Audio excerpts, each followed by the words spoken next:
नमस्कार देवियों और सज्जनों कि है कौन विघ्न ऐसा जग में टिक सके आदमी के मग में ठम ठोक ठेलता है जब नर पर्वत के जाते पाव उघड़ मानव जब जोर लगाता है तो पत्थर पानी बन जाता है।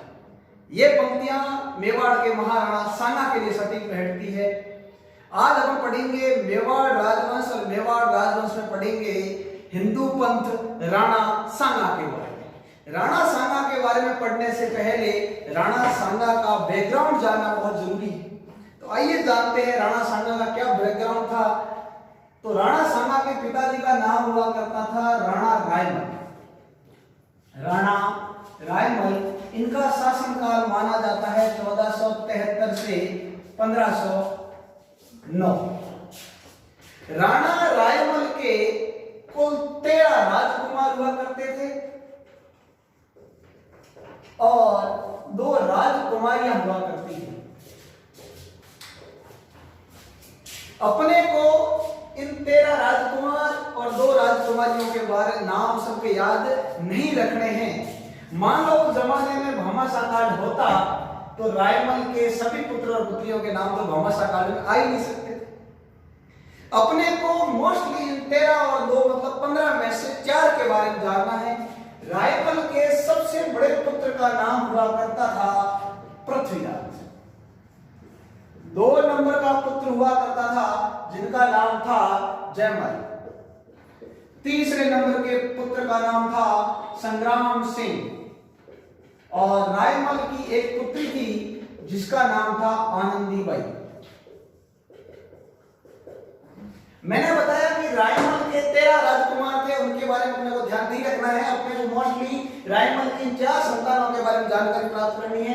सबसे बड़ा पुत्र पृथ्वीराज, फिर जयमल, फिर संग्राम सिंह जिसको इतिहास में राणा सांगा के नाम से जाना जाता है और एक पुत्री जिसका नाम आनंदीबाई। इसमें पृथ्वीराज आपको कई जगह लिखा मिलेगा कि रायमल के दोनों बड़े पुत्र अयोग्य थे, ऐसा नहीं था।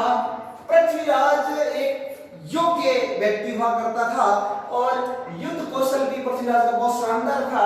लेकिन संग्राम सिंह भी एक महत्वाकांक्षी और वीर आदमी हुआ करता था।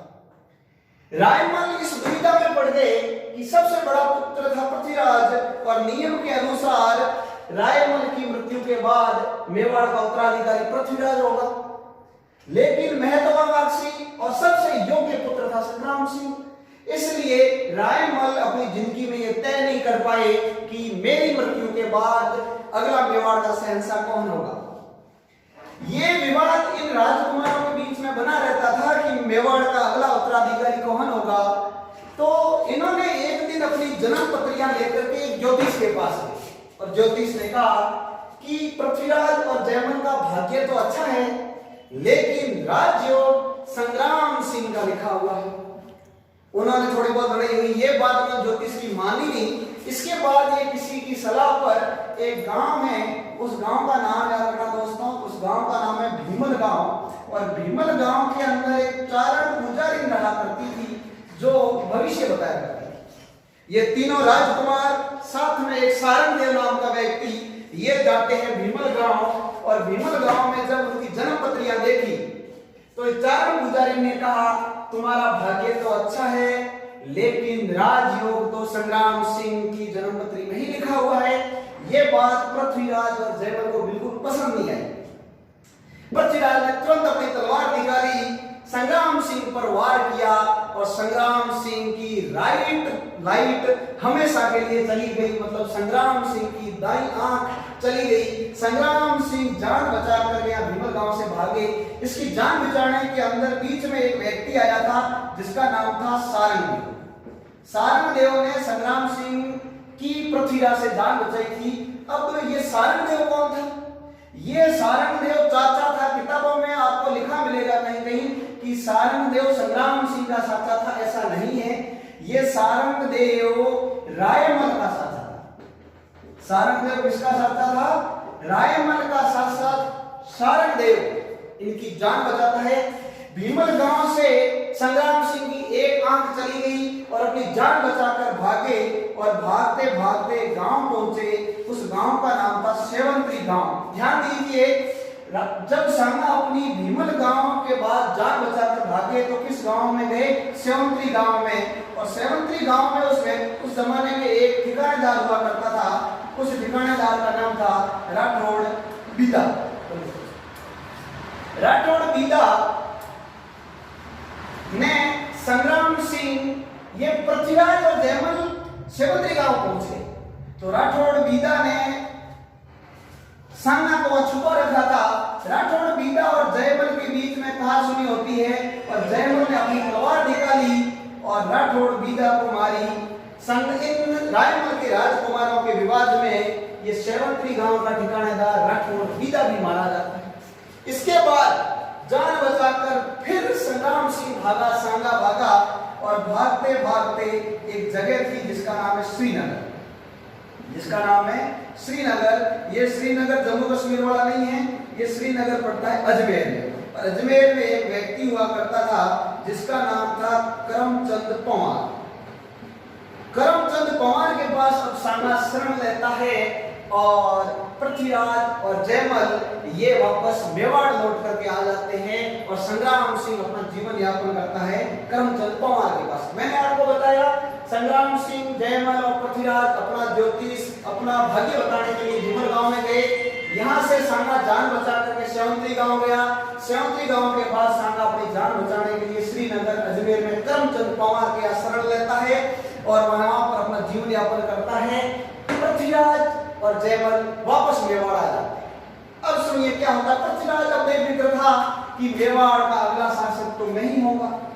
अब अपन थोड़ी बात कर लेते हैं पृथ्वीराज और जयमल के बारे में कि पृथ्वीराज और जयमल से क्या क्या क्वेश्चन पूछे जा सकते हैं एग्जाम में।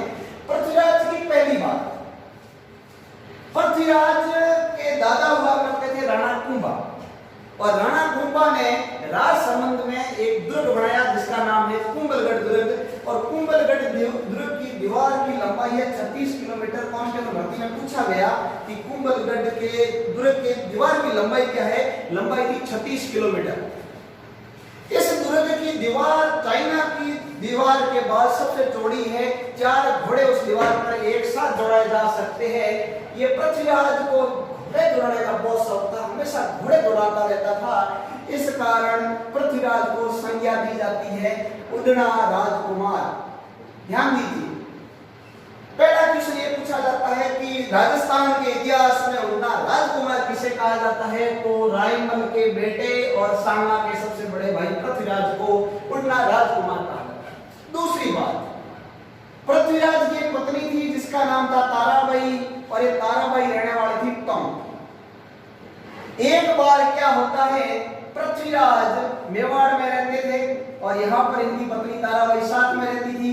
एक दिन पृथ्वीराज अपनी पत्नी ताराबाई को मेवाड़ से अजमेर लेकर जा रहे थे, घोड़े के ऊपर चल रहे थे। रास्ते के अंदर इस ताराबाई की पैर की पायल का एक घुंघरू है वो गिर गया और ताराबाई रोने लगी कि मेरा घुंघरू डूब गया है।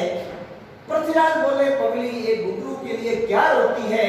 और उसने कहा आज के बाद जहां पर तेरा घुंघरू गुम हो गया है उस पूरी घाटी का नाम मैं रख देता हूं घूघरा घाटी। और उस दिन के बाद इतिहास में अजमेर की घाटी है, एक क्षेत्र है, उसका नाम है घूघरा घाटी।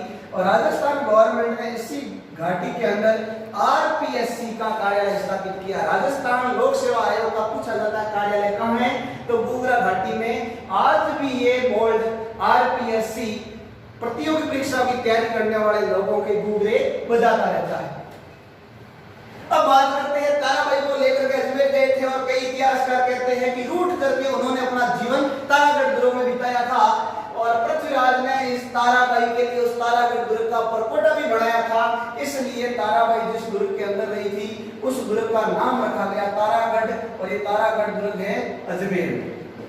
कुछ इतिहासकार इस बात से सहमत नहीं है कि इस ताराबाई की वजह से इस दुर्ग का नाम तारागढ़ रखा गया। वो इतिहासकार ये मत देते हैं कि इस दुर्ग का नाम तारागढ़ इसलिए है कि ये देखने से, ऊपर से देखने में स्टार जैसा दिखता है, तारे जैसा दिखता है, तारानुमा दिखता है, इस कारण इस दुर्ग का नाम तारागढ़। जो भी हो, आपको पृथ्वीराज की पहली बात उड़ना राजकुमार, दूसरा ताराबाई और इसी ताराबाई की वजह से तारागढ़। अब क्या होता है तीसरी बात, आप पृथ्वीराज की सुनिए। पृथ्वीराज की तीन ही बातें आपको याद करनी है, चौथी बात कोई है ही। होता क्या है, ये हमारा राजस्थान में ये मेवाड़, रायमल की एक पुत्री मैंने बताया जिसका नाम था आनंदीबाई, और आनंदीबाई की शादी हुई थी सिरोही का एक शासक हुआ करता था जिसका नाम था जगमाल देवड़ा। कुल मिलाके मेवाड़ के शासक रायमल की पुत्री आनंदीबाई की शादी सिरोही में जगमाल देवड़ा के साथ हुई। ऊपर कोई त्योहार आया, रायमल ने अपने 13 राजकुमार में से एक सांगा भग गया था, 1-2 मर गए थे, बाकी से बोला कि आपकी प्यारी बहना की शादी हुई है, वो जगमाल देवड़ा के साथ सिरोही हुई है, आप उसको लाने जाइए। बाकी राजकुमार उनका हम तो कहां जाए, आप इसी पृथ्वीराज को भेज दोगे, ये तो उड़ना राजकुमार है, बहुत तेज घोड़ा दौड़ाता है, बहुत तेज दौड़ता है और अपनी बहन को लेकर के आ जाएगा। पृथ्वीराज मेवाड़ से घोड़ा लेके निकले, सिरोही गए, जगमाल देवड़ा के पास पहुंचे और यहाँ पर किसी बात को लेकर जगमाल देवड़ा और पृथ्वीराज के बीच विवाद हो जाता है और पृथ्वीराज वहां पे खाना नहीं खाते हैं। पृथ्वीराज की बहन आनंदीबाई ने पृथ्वीराज को लड्डू बना के दे दिए कि मेरा भाई रास्ते में खा लेगा, और पृथ्वीराज ये लड्डू सिरोही से निकले, रास्ते में इनका दुर्ग था जहाँ पे घोड़े दौड़ाते रहते थे, कुंभलगढ़ के अंदर आकर के घोड़ा रोका और वहां पे लड्डू खाने लगे। लड्डू खाने के बाद पृथ्वीराज वहां से उठ नहीं पाए क्योंकि लड्डू के अंदर जहर था और पृथ्वीराज की मृत्यु इस कुंभलगढ़ दुर्ग में हो जाती है। तो सवाल ये पूछा जाता है कि पृथ्वीराज की छतरी कहाँ है, तो दोस्तों याद रहे पृथ्वीराज की छतरी है वो कुंभलगढ़ दुर्ग के अंदर है। कुंभलगढ़ दुर्ग के अंदर एक मामादेव का कुंड है, आपने पढ़ा होगा, उस मामादेव कुंड के पास ही महाराणा कुंभा की हत्या उसके पुत्र उदय ने की थी, इसलिए महाराणा कुंभा की छतरी भी कुंभलगढ़ दुर्ग में मामादेव के कुंड के पास पड़ी है। और इस पृथ्वीराज की छतरी भी कुंभलगढ़ दुर्ग में, कुंभा की छतरी जो मामादेव के कुंड के पास है, दोनों की पास छतरियां हैं। ध्यान रहे पूछा जाता है छतरी कितने खंभों की है, तो छतरी 12 खंभों की। कुल मिलाकर पृथ्वीराज के बारे में आपको 3 फैक्ट याद रखने हैं। राजस्थान का उड़ना राजकुमार पृथ्वीराज, ताराबाई किसकी पत्नी पृथ्वीराज की, और तीसरी बात पृथ्वीराज की छतरी कहाँ है, कुंभलगढ़ में, और चौथी बात छतरी कितने खंबे की है, 12 खंबे की पृथ्वीराज की। और कोई बात याद नहीं रखनी है आपको, वापस बात याद आई होगी, उस तारण ज्योतिष ने कहा था कि मेवाड़ का शासक सांगा बनेगा। सांगा अभी अजमेर बैठा है और देखा है एक एक करके निपटते जा रहे हैं। पृथ्वीराज की जहर के लड्डू खाने से मौत, फिर अगला पुत्र जयमल, और जयमल सोलंकियों से युद्ध करते हुए मारा जाता है। पृथ्वीराज भी खत्म, जयमल भी खत्म। इसका मतलब ये हुआ कि जयमल और पृथ्वीराज दोनों, रायमल जब तक जिंदा थे तभी इनकी मृत्यु हो चुकी थी और उस पुजारी इनकी भविष्यवाणी सच होती है। और पीछे जो उत्तराधिकारी बचा वो बचा सांगा, और सांगा बनेगा मेवाड़ का शासक, और यहाँ से शुरू होता है सांगा का इतिहास। रायमल की मृत्यु होती है 1509 में, और 1509 को मेवाड़ का शासक बनता है जिसको अपन जानते हैं राणा सांगा के नाम से। ये 1509 के अंदर शासक बनेंगे और 1528 में इनकी भी जहर खाने से मृत्यु हो जाएगी। अब सुनिए, सांगा जब शासक बने 1509 में, पहला क्वेश्चन ये पूछा जाता है कि जब सांगा मेवाड़ की राजगद्दी पर बैठे, सांगा मेवाड़ की राजगद्दी पे बैठे 1509 में, पूछा जाता है जब सांगा मेवाड़ की राजगद्दी पे बैठे तो दिल्ली का शासक कौन था, या मध्य प्रदेश से पहले हुआ करता था मालवा, या राणा सांगा है वो कभी भी करमचंद पवार का एहसान नहीं भूले थे। राणा सांगा ने शासक बनते ही करमचंद पवार को याद किया और राणा सांगा ने करमचंद पवार को रावत की उपाधि दी। ध्यान दीजिए, पूछा जाता है करमचंद पवार को रावत की उपाधि किस मेवाड़ के शासक ने दी, राणा सांगा ने। दूसरा काम किया, कुछ अपना जो क्षेत्र था, जो अपना एरिया था वो दिया। इसमें सबसे पहली जगह थी अजमेर, दूसरी थी परबतसर, ये परबतसर वर्तमान में नागौर में है, तीसरी जगह थी फूलिया, चौथी जगह थी बनेड़ा, और 5वीं जगह थी वो थी मंडल। फूलिया, बनेड़ा और मांडल। ये तीनों फूलिया, बनेड़ा और मांडल ये तीनों जगह पड़ती है भीलवाड़ा में।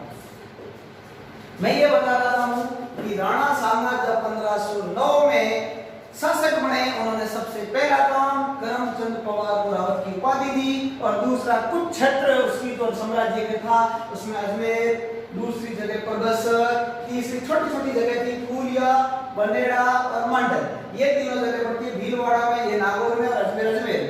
ये पांचों जगह करमचंद पवार को सौंप दी और इन पांचों जगह का जो वार्षिक आय थी वो थी 15 लाख। कई बार पूछ लिया जाता है, पिछली बार पटवारी भर्ती पूछा गया कि मत्स्य संघ की वार्षिक आय क्या थी। इस प्रकार पूछा जा सकता है कि जो राणा सांगा ने करमचंद पवार को ये जागीरें प्रदान की, इसकी आय क्या थी, तो 15 लाख रुपए वार्षिक आय हुआ करती थी। ये पूरा क्षेत्र करमचंद पवार को दे दिया। अगला काम राणा सांगा क्या करते हैं, छोटे छोटे जो भी नजदीक के क्षेत्र है उनको जीत लेते हैं। और दूसरी बात अपने को पढ़नी है, पहली बात करमचंद से जुड़ी हुई, दूसरी बात सांगा ने जीवन में न तो कोई महत्वपूर्ण दुर्ग बनाया, न कोई मंदिर बनाया, न कोई साहित्य में विशेष योगदान है। सांगा को केवल लड़ने का शौक था। वो सेनापति से बजाय सबसे पहला लड़ाई में वही पहुंच जाते थे, इसलिए तो जीवन के अंदर उनकी एक आंख नहीं थी, एक हाथ नहीं था, एक पांव नहीं था, बॉडी पे 80 घाव हुआ करते थे। ऐसे महान वीर ने टोटल कुल मिलाकर 5 युद्ध लड़े। जीवन में राणा सांगा ने 5 युद्ध लड़े। सबसे पहले युद्ध का नाम है खातोली, दूसरे युद्ध का नाम है पाडी, तीसरे युद्ध का नाम है गागरोन, चौथे युद्ध का नाम है बयाना और 5वें युद्ध का नाम है खानवा। ध्यान दीजिए, सांगा ने जीवन में 5 महत्वपूर्ण युद्ध लड़े। पहले युद्ध का नाम खातोली, दूसरा बाडी, तीसरा गागरोन, चौथा बयाना, 5वां खानवा।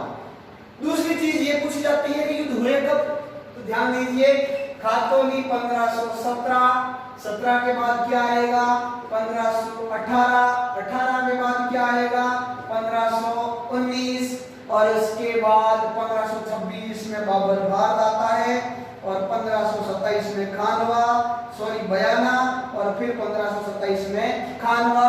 इन दोनों युद्धों के बीच कोई ज्यादा गैप नहीं था, 40 दिन का लगभग गैप। अब तीसरी बात ये पूछी जाती है कि युद्ध के मैदान है कब, युद्ध का नाम अपने को पता चल गया, हुआ कब, तो 17, 18, 19 और दोनों युद्ध 27। तीसरी बात पूछी जाती है कि युद्ध के मैदान वर्तमान में कहाँ हैं, तो कई किताबों आपको मिलेगा खातोली बूंदी, वो गलत है। ध्यान दीजिए, खातोली का मैदान है वो पीपलदा कोटा में। दूसरी बात, बाड़ी का जो मैदान है तो वो धौलपुर में है, गागरोन है वो झालावाड़ में है और जो खानवा और बयाना है ये दोनों युद्ध के मैदान भरतपुर में। अगली बात, युद्ध हुए किससे, तो ध्यान दीजिए, सांगा ने प्रथम के 2 युद्ध भी दिल्ली के साथ लड़े और जीवन के 2 अंतिम युद्ध भी दिल्ली के साथ लड़े। सांगा ने प्रथम 2 युद्ध भी दिल्ली के साथ लड़े और लास्ट के 2 युद्ध भी दिल्ली के साथ लड़े। मध्य का युद्ध सांगा ने मालवा के साथ लड़ा। तो यहाँ ये याद करने की कोई जरूरत नहीं है कौन सा युद्ध किससे लड़ा। 5 में से सांगा ने फर्स्ट के 2 और लास्ट के 2 मतलब 5 युद्ध में से 4 युद्ध है सांगा दिल्ली से लड़ा, छोटे मोटे शासकों से नहीं लड़ा। अब सवाल ये पूछा जाता है कि 5 युद्ध में एक तरफ तो मेवाड़ और सांगा थे, दूसरी तरफ कौन था, तो फर्स्ट के 2 युद्ध सांगा ने इब्राहिम लोदी से लड़े। फर्स्ट के 2 युद्ध इब्राहिम लोदी से और लास्ट के 2 युद्ध बाबर से। अब सवाल ये आता है कि कौन से युद्ध में कौन जीता, तो यह टेंशन लेने की जरूरत नहीं है। फर्स्ट के 4 युद्ध राणा सांगा जीते थे। फर्स्ट के 1, 2, 3, 4 4 युद्ध राणा सांगा जीते और 5वां युद्ध है वो बाबर जीता और इस पराजय के 1 साल बाद सांगा की मृत्यु हो जाती है। कुल मिलाकर सांगा का आप इतिहास पढ़ते हो तो उसमें सबसे महत्वपूर्ण जो क्वेश्चन पुटअप होते हैं वो सांगा के लड़े गए युद्ध से भी होते हैं। वापस बता देता हूं, सांगा ने जीवन में 5 महत्वपूर्ण युद्ध लड़े, खातोली, बांडी, गागरोन, बयाना और खानवा। 1517, 18, 19, 27 जगह ये है। फर्स्ट के 2 युद्ध दिल्ली के साथ, लास्ट के 2 युद्ध दिल्ली के साथ, फर्स्ट के 2 युद्ध इब्राहिम लोदी के साथ और लास्ट के 2 युद्ध बाबर के साथ। अब अपना अगला काम ये करेंगे, 5 युद्धों को एक एक करके लेंगे और पढ़ेंगे। अब देखिए, जब सांगा शासक बना है 1509 में, और मैंने बताया 1509 के अंदर दिल्ली का शासक इब्राहिम लोदी नहीं था, सिकंदर लोदी हुआ। आपको यह सवाल मुझसे पूछना चाहिए कि सांगा ने इब्राहिम लोदी के साथ खातून पार्टी का युद्ध क्यों लड़ा, या इब्राहिम लोदी ने आक्रमण क्यों किया? इसके पीछे भी रीजन था। रीजन यह था कि दिल्ली का शासक जब सांगा 1509 में मेवाड़ का शासक बना, ये मेवाड़ समय था 1509 का, दिल्ली का शासक हुआ करता था जिसका नाम हुआ करता था सिकंदर लोदी। ये सिकंदर लोदी 1517 के अंदर मर जाता है, और ये सिकंदर लोदी का पुत्र होता है, वो दिल्ली की राजगद्दी पे बैठता है। इस सिकंदर लोदी के पुत्र का नाम था इब्राहिम लोदी। जब 1509 में सांगा मेवाड़ के राज सिंहासन पे आसीन होता है, तो दिल्ली का शासक सिकंदर लोदी था, ये थोड़ा कमजोर शासक। सांगा ने सिकंदर लोदी के काफी सारे क्षेत्र है उनको जीत लिया, लेकिन सिकंदर लोदी कुछ भी नहीं कर पाया। लेकिन 1517 में जैसे ही इब्राहिम लोदी शासक बनता है, उसने सबसे पहला युद्ध अभियान सांगा के खिलाफ छेड़ लिया, और वो सेना लेकर के पहुंच गया खातौली के मैदान में। सांगा के जीवन खातौली के युद्ध में इब्राहिम लोदी जब हार जाता है, तो वो हार नहीं मानता है। 1517 में खातौली का युद्ध हार गया इब्राहिम लोदी, लेकिन 1518 के अंदर फिर बाड़ी के मैदान में, बाड़ी का मैदान है धौलपुर में, और बाड़ी के मैदान में फिर सेना लेकर पहुंच जाता है। कुल मिला के होता है बाड़ी का युद्ध। कब होता है? 1518 में। किस किस के मध्य होता है? तो बाड़ी का युद्ध एक तरफ था मेवाड़ का सांगा, और दूसरी तरफ था दिल्ली का इब्राहिम लोदी। इस युद्ध से महत्वपूर्ण क्वेश्चन ये पूछा जाता है कि इब्राहिम लोदी के साथ दो सेनापति आए थे, उन सेनापति का नाम याद रखना पड़ेगा दोस्तों। एक का नाम था मियां माखन, एक का नाम था मियां माखन, और दूसरे सेनापति का नाम था मियां हुसैन। ये ध्यान रखिएगा।